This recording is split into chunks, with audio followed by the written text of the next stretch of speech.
État du marché et étude de marché. Une étude de marché, tout le monde sait à peu près ce que c'est.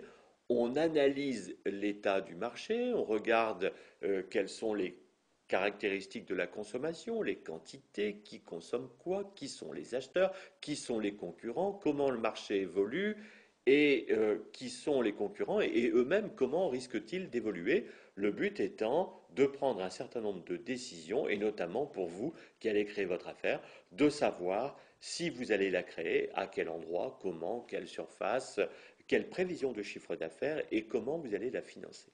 Ça, c'est une étude de marché complète. Mais il y a aussi ce qu'on appelle un état du marché.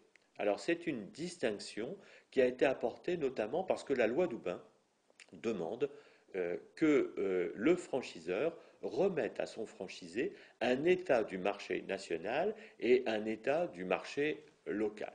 Qu'est-ce que c'est que l'état du marché? La différence par rapport à l'étude. Bien, l'état, c'est beaucoup plus succinct. On définit quelle est la masse consommée sur le plan national, on définit les chiffres principaux quand ils existent, on définit les concurrents principaux, mais il n'y a pas d'effort de prospective, il n'y a pas de nécessité de rentrer dans les détails. Donc, grosso modo, cela vous donne une impression générale du marché, mais il vous faudra faire votre propre étude de marché à partir des éléments fournis dans l'état du marché pour prendre votre décision et bâtir vos propres prévisions.